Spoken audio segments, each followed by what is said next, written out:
Assalamualaikum warahmatullahi wabarakatuh.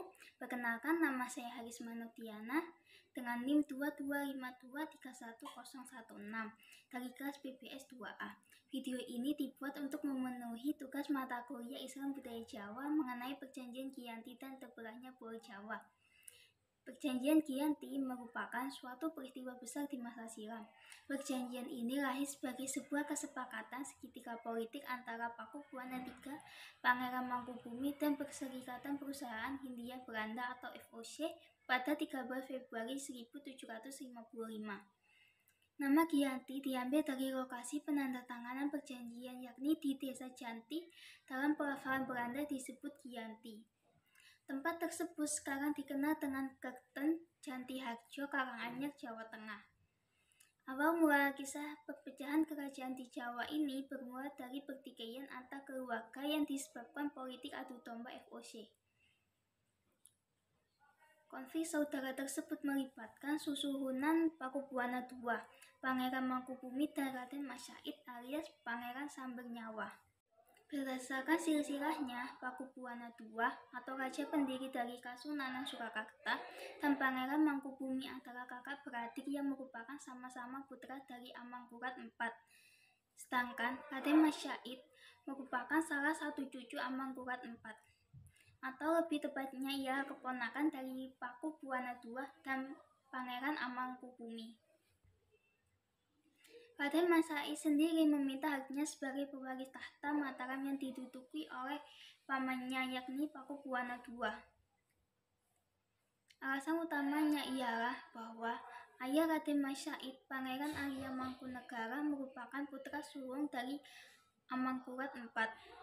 Oleh karenanya, Arya Mangkunegara lah yang seharusnya menjadi Raja Mataram, meneruskan Amangkurat IV. Namun karena Arya Mangkunegara sering menentang kebijakan VOC, akhirnya berimbas harus diasingkan ke Sri Lanka hingga meninggal dunia. VOC pun kemudian menaikkan putra Amangkurat IV lainnya, yakni Pangeran Prabu Suyasa, sebagai penguasa Mataram selanjutnya dan bergelar Pakubuwana II. Ketika Pakubuwana II menduduki kepemimpinan Mataram Islam, pada 17 Februari 1745, ia memindahkan ibu kota kerajaan tersebut dari Kartasura ke Surakarta. Perpindahan tersebut terjadi setelah keraton Kartasura hancur akibat adanya pemberontakan pada tahun 1742 yang dipimpin oleh Mas Garendi atau Sunan Kuning, dan mengakibatkan istana Mataram Islam di Kartasura rusak. Ini semakin memperkuat Raden Mas Said ingin merebut tahta Mataram Islam dari pamannya, Pakubuwana II. Raden Mas Said bekerja sama dengan Pangeran Mangkubumi untuk merebut tahta Mataram Islam dari Pakubuwana II karena memiliki tujuan yang sama dan dibantu oleh VOC. Pada 20 Desember 1749, Pakubuwana II wafat. Akhirnya, pemerintahan ini kosong yang kemudian dimanfaatkan oleh Pangeran Mangkubumi untuk mengangkat dirinya sebagai raja baru di Mataram Islam. Mengetahui hal tersebut, maka VOC tidak mengakui Pangeran Mangkubumi.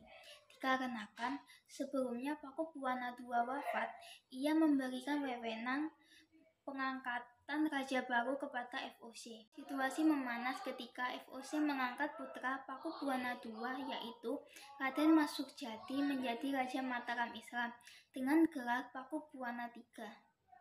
Raden Mas Said dan Pangeran Mangkubumi tidak terima, akhirnya kembali melancarkan serangan kepada VOC dan Pakubuwana III.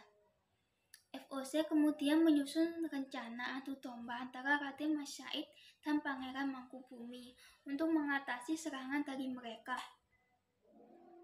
dengan cara mengirimkan utusan khusus untuk menghasut Raden Mas Said agar berhati-hati terhadap Pangeran Mangkubumi yang bisa saja mengkhianatinya.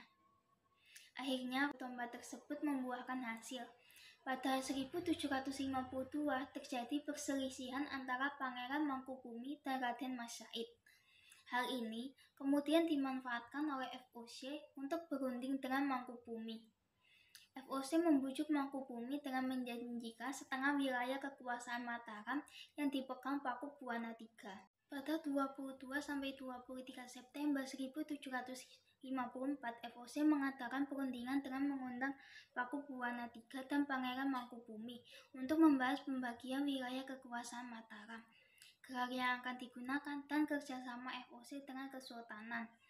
Perundingan ini akhirnya mencapai kesepakatan dengan ditandatanganinya Perjanjian Giyanti pada 13 Februari 1755 yang membagi kerajaan Mataram Islam di dua bagian yang disebut Parihan Nagari, yaitu Kasunanan Surakarta dan Kasultanan Ngayogyakarta.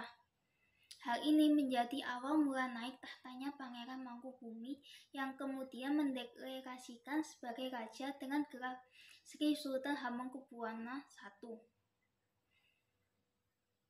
Setelah perjanjian Giyanti tersebut, Raden Mas Said atau Raden Sambernyawa masih terus melakukan pemberontakan.